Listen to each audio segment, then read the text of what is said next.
Hey everybody. So what this is a video detailing the hardest parts of Outlast, how to get through those hardest parts. When doing my own insane run and watching other videos out there, I noticed that sometimes I do things a little differently than other people. And even in the cases where I don't, if somebody needs it, this video will exist for them to just watch the hardest parts, the parts where you can die.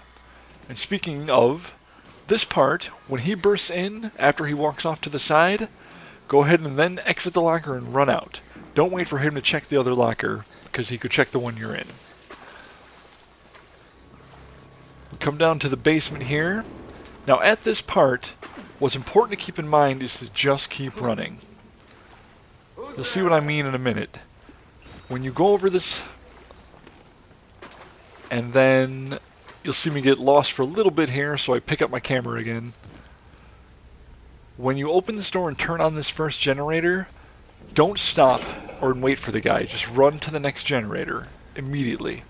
You'll hear him banging on the door here. Ignore that for the moment so you can hit that generator. We're going to run out and watch him burst through. He's going to see us, which is what we want, believe it or not. We want him to chase us around this. We want him to be on our tail so that when he's at the end of this hallway and we need to run back, he can't catch us in turning on the final button. When you open this door, do not turn around to close it. Just hit the lever and turn around and leave. If he's there to hit you, it's okay. You can take one hit even on insane. Take that hit and keep running. If you know the path well enough, you can keep your camera down. Hit this button and turn around. Don't go for the stairs, hop over the thing. You can hear by the music he's still chasing us, so follow the path back through the wall, and that's when you're safe.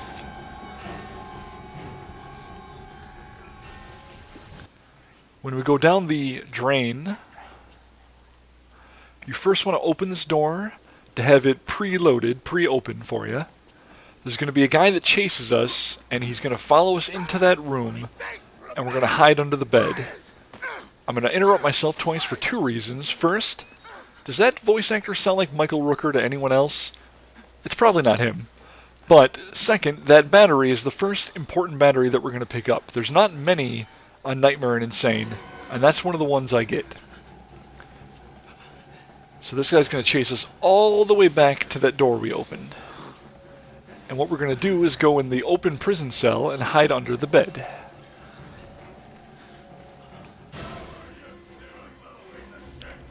When he leaves, he goes into a door that we can't access, and he's gone from the area. Now what you're going to see me do here is check down the hallway, because I've actually had him turn around before jumping over the desk and come back into this prison cell type area.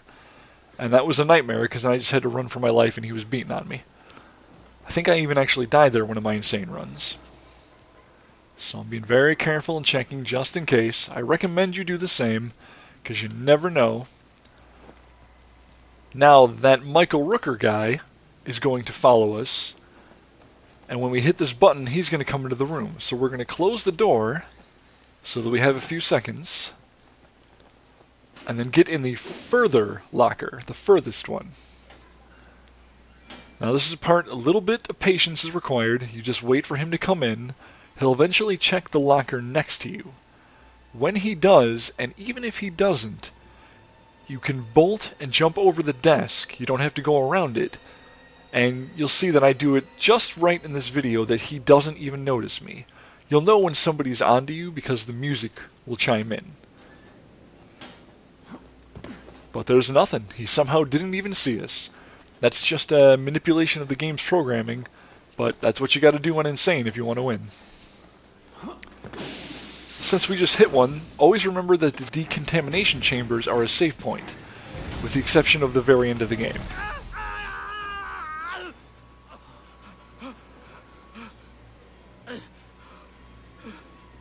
I left this gruesome part in just for reference so we'd all know where we're at. Because this part is actually one of the harder parts until you know what to do. I know I died here a bunch of times in my original playthrough. Now I actually do this part slower than a lot of people, because every time I tried to rush it, I would get killed. That voice you hear is Chris Walker coming for you, and he will kill you in one hit. Now, I don't know if you're going to be able to see him on YouTube or not, but he's going to come down here into the darkness and look for you. Where you're at, or where I'm at right there, near that discarded walker chair table leg thing, I don't know what it is, he won't find you. After he passes, stay crouched, and then walk around to the pillar. If you need to use your camera, use it sparingly. Then you're going to stay crouched the entire time, all the way up these steps, and then all the way clockwise around.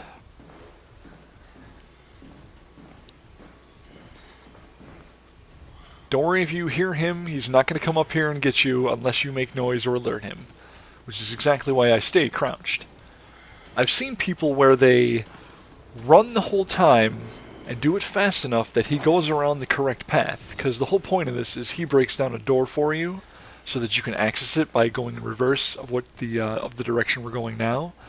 But every time I tried it, he would instead run up those stairs and follow me clockwise instead of going clockwise to counterclockwise, to break down the door. So I stopped bothering. I prefer to just crouch the whole time.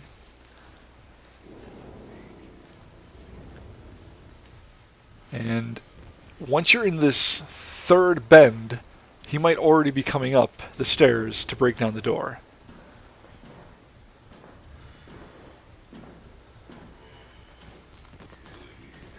That banging is him breaking it. 3 and run. The third bang, he always breaks down the door. That goes for every door that he goes to break down, by the way. An important part about Insane is keeping your battery life to a maximum. So anytime you can turn it off when you know you're running towards safety, go ahead and do so. That pause here is the PlayStation 4 share thing, messing up a little bit, but it's alright, it works out. Now we're down in the sewers, and this is a really tough part until you know how to make it easy. And this is one of the parts that I do a little differently. When you first run out here, Walker's going to jump down, but if you run to this hallway, he won't come after you. He won't even notice you. I don't know why. Again, it's just manipulating the game's programming, but he doesn't. When you turn the valve, Walker will come towards you, though. He comes to check on who turned the valve, but he's just going to be walking. Now, the point of this is that you want him to be close enough that when you go back and shut the door, he's able to hear it. So that's why I waited a little bit, because if you do it too soon, he won't come. And if he doesn't come to break down the door and check on the valve, after he hears you slam the door, he'll just be out there wandering and you have no idea where he is. And that's a quick way to die. You crouch here, wait in the darkness, he'll burst in, and then he's going to go over and check a locker, which is why the lockers are not a safe bet, because you don't know which one he's going to check. Hear him open the locker and make a run for it. Even if he chases you, it's alright. You're going to go down the opposite path. It's a good idea to have the camera out there as you saw, because there is a barrier you have to jump over. Thankfully, there's enough room that you're faster than him and can just go into this gate. Now, an important thing I do here differently than other people is immediately go back to try and circumvent him. After you twist this valve, you're going to go back through the gap and into the sewer by crouching. A lot of people seem to wait in case they're worried he's going to come here to the gap, but I found that if you do this immediately and then go into the tunnel, he'll always, well, you'll see, he'll always block your path for a moment and then go the opposite direction. When I've paused and not gone into this tunnel immediately, he'll go forward towards that barrier there, essentially blocking your path, which is obviously not what we want. Just give him a few beats, let him walk away, and then make a break for it. And there's not even any music. He didn't even notice us. Now we're just free to run to the ladder, and this part is done.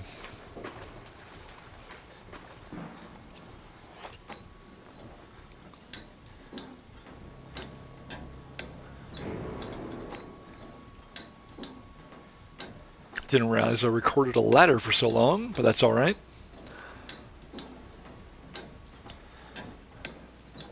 There we go. If I was much better at video editing, that would have seemed interesting. Now, I skipped the whole underwater sewer section because it's really not that dangerous. This part is. This guy here is the guy who ruined my first insane run.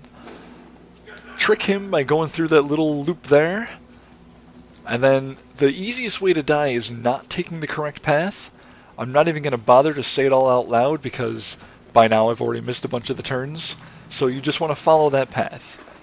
Once you're down here, you are safe as far as I know. I've never had that guy follow me down here, but I run all the time anyway because there's a gap you're supposed to go through, and gaps usually mean safety.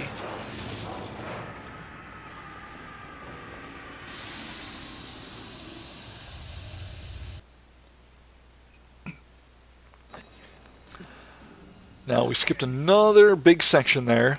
There's a chase scene between three guys, but it's really not that dangerous. This part, with good old Trager, is extremely dangerous. Don't hang out by this guy. Go near him to get him talking, and then you're going to crouch near this door. It's interesting because this isn't the only time you'll do this. You do this twice to Trager, and both times he just sort of ignores you as if he's on some sort of code. Which I'm sure he is. Of course the whole game is. The whole game is code. But you know what I mean. He'll repeat the exact path the second time, even though there's no weird patient for him to go kill. That banging that you hear is Trager on the door. When you see him start going over there, then crawl your way out of here. You don't want to get up and run yet. I turned to look like an idiot there. Shouldn't have done that. Once you're out of view, go ahead and run, because that guy screaming will alert him to go over and check, not to chase you.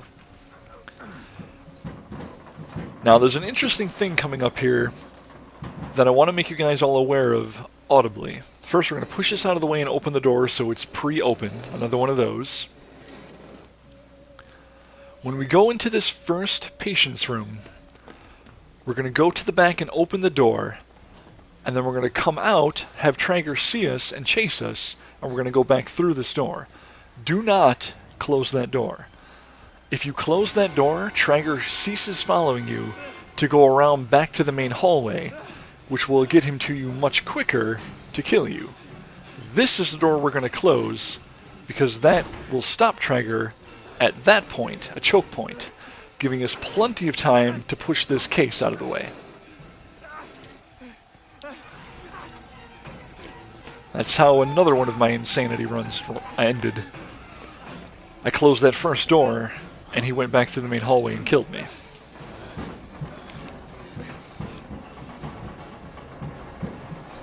And that's really the hardest part of Trager, getting that case out of the way and opening that door. Once you've done that, it's much easier.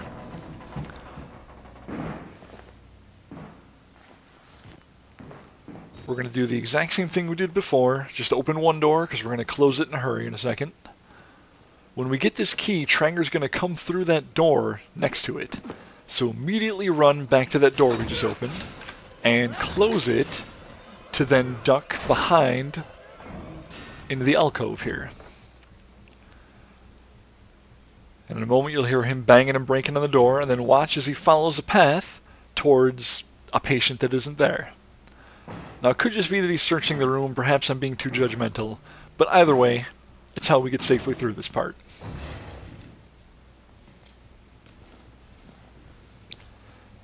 Again, you want to crawl the whole time till you're out of sight. You make a left turn, and you're going to come to a very familiar place. That door we pre-opened before. And I should cut the video here because we're no longer in any actual danger, but it's satisfying enough to see Trager killed, so I left it in. And it's kind of the only time we ever really fight against any of the variants.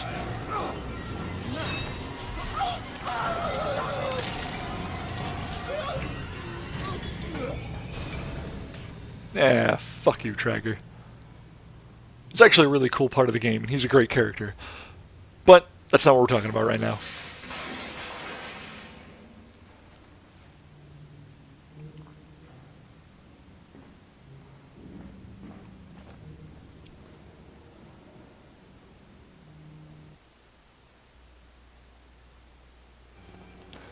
And I did skip a bunch more there again, although not that much.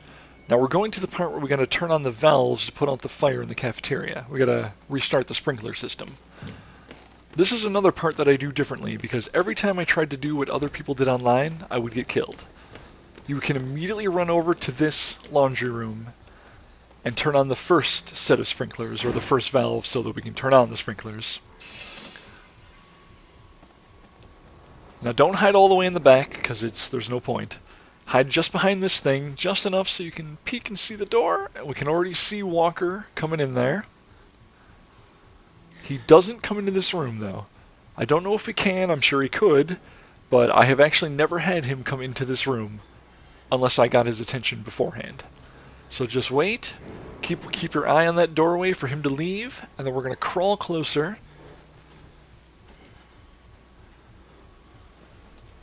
You don't want to do this too fast, just in case he turns around, and you don't want to do it too fast because you don't want to catch up to him.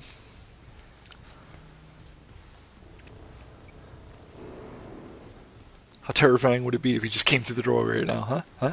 No. So he seems to be gone.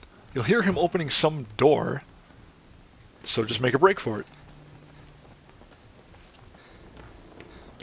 Wherever that door is, he saw us, but it's nowhere close enough before we make it through the gap. He can grab you in the gap, by the way, in case you don't know that. And after we turn on this second sprinkler, we're going to immediately go back to the gap. No waiting. You don't want to wait. Waiting is actually how this game gets you most of the time. It allows the enemies to reset into more difficult locations. But if you go right away, he's always going to be right there. Let him see you. You're going to trick him, oddly, here in a moment. Because even though you don't duck... Now, this is what I do different. Immediately hit this button, and then go towards the gap. I've watched other videos where they go to the gap first to reset Walker, to make him stop chasing you, and I always die. So I just immediately hit the button to start the sprinklers, and then go for the gap. It's worked for me every time.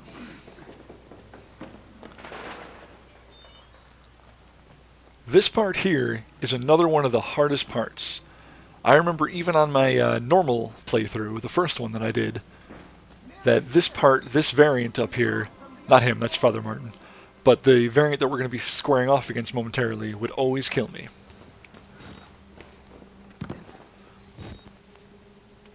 We're looking for 3 fuses in that fuse box back there to the left.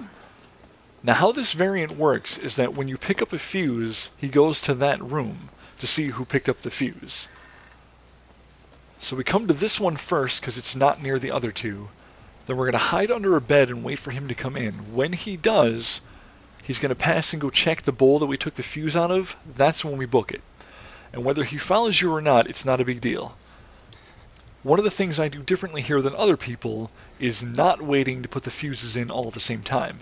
That always seems to get me killed. I do the first one right away when I get there. You'll see what I mean here in a moment. That's good enough. We'll make a break for it. There's no music, so he somehow didn't even see us. Jump this thing, put in a fuse. Now, we want to go towards the other 2 fuses. So we don't want to go back the way to the start, towards the elevator. That was me jumping in case there was a barrier, I couldn't remember. When you get to the end of the hallway, I always choose to go right, because I like the evasiveness of the left room. And that's kind of a stupid way to put it, but you'll see what I mean. An important thing here is to not stop running. Again, you don't want to stop running. After you get that second fuse, go ahead and run over to the opposite side of this hallway to get the third. Now that guy there will come after you, or at least it will look like he's coming after you. He's got a big old cleaver, and he comes right up to you, and then backs away. And he always does that. It's not because he doesn't see you, he just doesn't kill you. It's a trick by the game. Now what normally happens here is the variant that's chasing us, the one that followed us into the first fuse room, will come into this room now and check a locker. But interestingly, and I'm glad this happened, he didn't follow us. For some reason he doesn't come to check on this fuse. So in a bit here, I'm going to get up and go look for him. And if he's not in my way, I'm just going to leave, but he'll be in the way. You see, I'm being very cautious because I'm expecting him to be here. He's always been here every time I've played. But games can't be exactly what you expect them to be. That would make them boring. So I've done enough waiting, and I'm going to get up here and go for it. See what's going on. I thought I saw something there. That's why I backed up. Seemed like a big old coward, but oh well. See, I know he's supposed to be there. I'm looking. I know he's supposed to be there. That's the way we go. Strange, he's just not around. There's me going the wrong way. Oh, wrong way again. Oh, there he is. So now we're going to go to the left, and our evasive maneuver is still going to work. I normally don't shut the door, but this time I am, so that I have time to hide over here by the fireplace. He won't see you in this darkness, especially if you're crouching. In fact, I recommend crouching. Now what we're going to do here is he's going to check one of those 3 lockers behind the guy with the cleaver. When he does, we then make a break for it. And even if he chases you, you should have time to put in the other 2 fuses and hit the button. There we go, heard the locker, make a break for it. And no chase. There's me going the wrong way. Did it again. And we're back. Put in a fuse, hit the button, and now make a break for it. Once we jump over that, we're actually safe.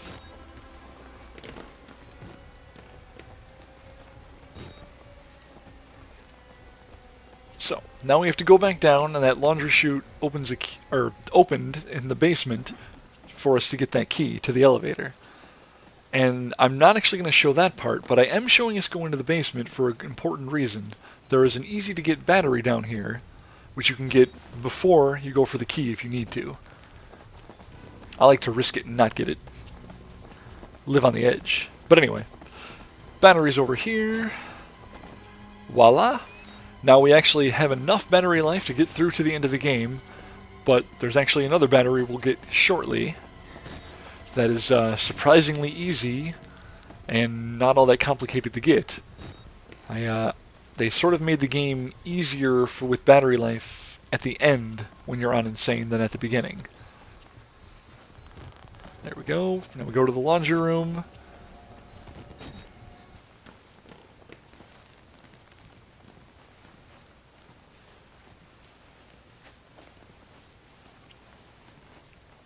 Okay. Now this part is a part you can actually avoid this drop here if you know it's there and know what you're doing. But I find it important to drop in because there's another battery down here. 2 back-to-back, giving you 2 spare batteries essentially, with almost no work and almost no threats between them. In fact, I don't think there are any threats between them. Now unfortunately it took me a little bit to find the battery. I couldn't quite remember where it was. There it is. But now we have well more than enough battery life to get through the game. All I gotta do is jump back up here, and then go the correct direction, which you will see me not do at first.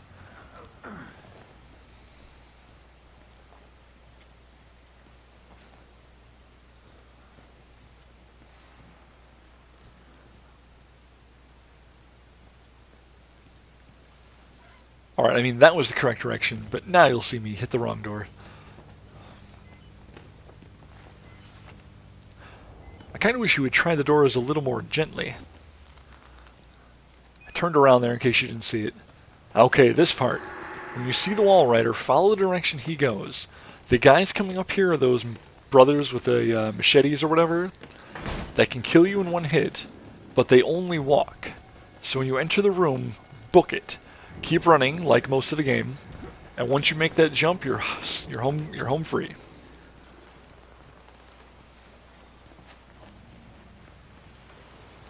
Those guys actually killed me a handful of times.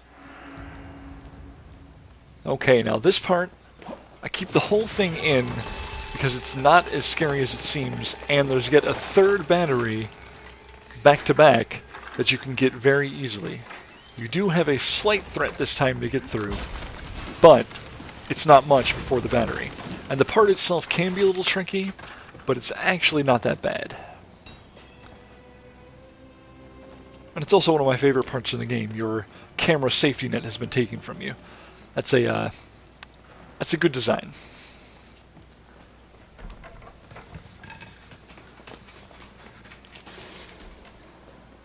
Alright, in this bathroom, keep in mind that this stall here is your safe point. Once you get up there, you're safe. So there's no bad guys yet. Till you have your camcorder, there's no bad guys. Ah, okay, there was one guy. But he can't actually kill you, he just hits you and leaves. So you just trace this path, la-da-da, go get your camera. When you pick up the camera, there'll be 2 or 3 guys that'll come after you. They're actually in this room waiting. But for some reason they don't go after you until you can see them. Oh, there they are. Make a break for it, and you can even go the wrong way for a moment, as I do. You'll see. And you'll still be fine. Oh, that's not right. There we go.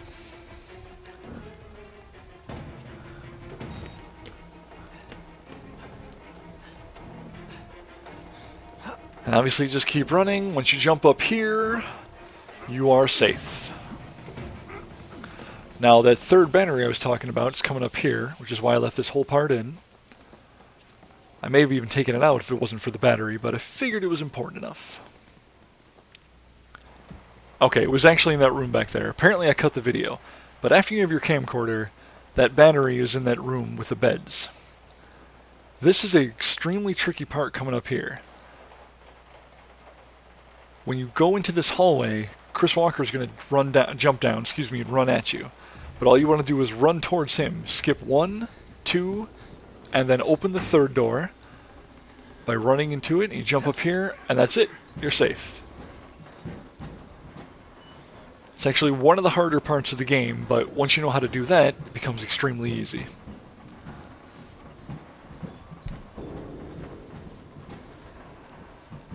Somehow Walker didn't even see us when we did that.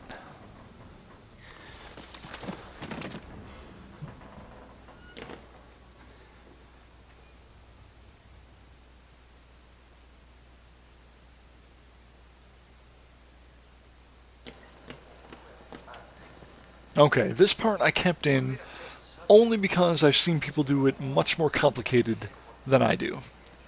In fact, I make it even harder than it is in this video. So what's going to happen is when you go into this next room, one of those brothers is going to come through the exit you want. The exit is off to the left of this door here. So just go over here, crouch and wait, out of sight. He's just going to walk straight out of there towards the movie screen. This is at the theater part. Just give him a few seconds, and he's already gone. In fact, he's so gone that I don't even see him out there, but I know he's out there. So, that's it. If he sees you, he'll come after you, but it's such a simple part that that's all you have to do.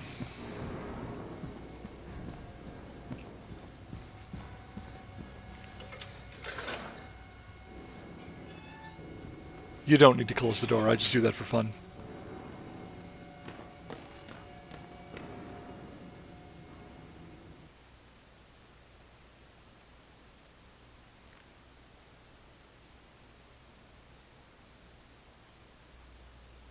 I'm definitely going to have to try harder in the future to take out these pauses. This is a good test for me. Sorry if anyone's watching this all seriously. It's my second video using the PlayStation share feature, the PS4 share feature. Now this part is one of the hardest parts of the game, and it's at the very end, so I guess that makes sense. But I know I died here a lot originally.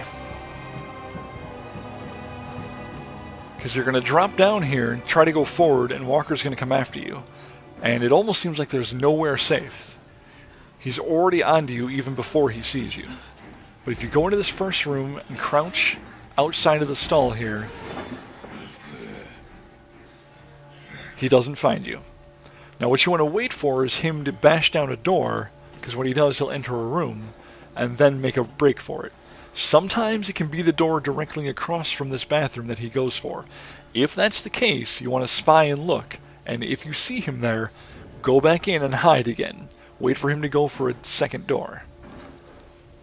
Third bang, that means he broke into the room, and you can make a break for it.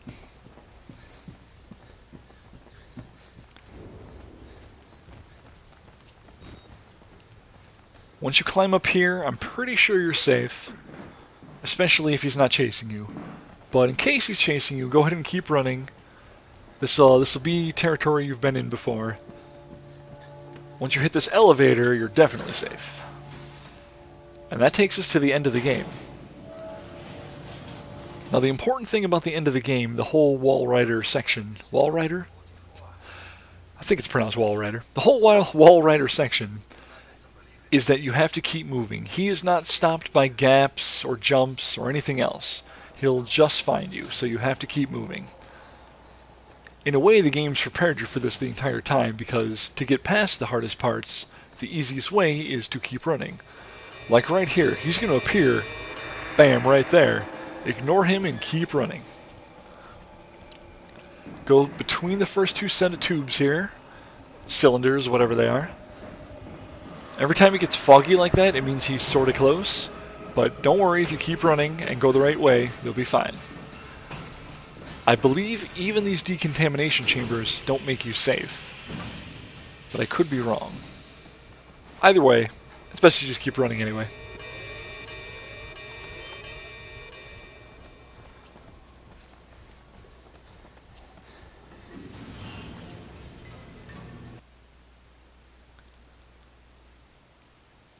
I unfortunately stopped it here because I was worried I was getting over the 15-minute mark. So you first come to turn off the life support, and the Walrider is not here to stop you until you hit the valve, until you turn it.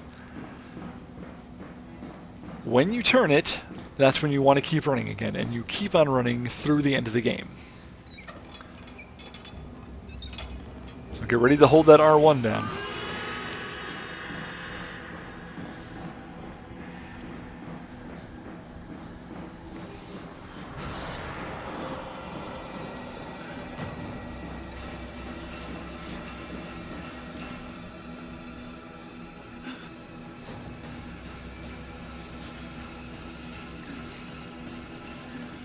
I find it's just slightly quicker to go around the backside of this giant machine.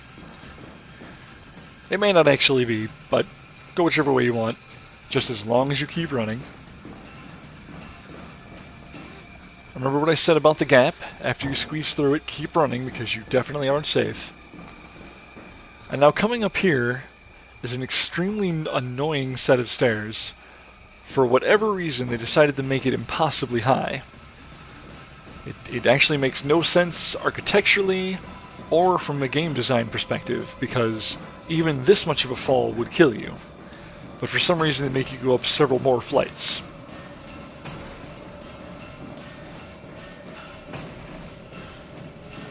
Finally, when you're up here and make this jump, I believe that you're safe.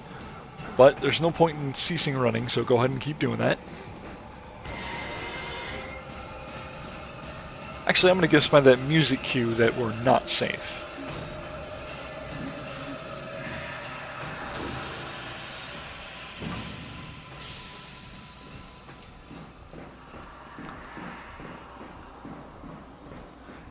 After you dismantle this power grid, we're then going to run back and make that jump again. And though we're technically safe at that point, as in, I should take back technically. As far as I know, we're safe at that point. I've never died there. For all I know, it may not be true. There's no Walrider right now. We're gonna come back here. Gonna make this jump. Oh, he got us. We're dead. No, I'm kidding. Somehow, we're gonna fall this far and live through it, even though falls a quarter of that would kill us. But that's besides the point, I suppose. We're fine, so we're gonna go ahead and keep running. Just keep on running. Now the game's not actually over, you're not actually safe until you get to the front of the machine and hit the handprint button. Once you do, it is over. And that's also going to be the end of my video, just in case anybody wants to avoid spoilers at the end. Thanks for watching.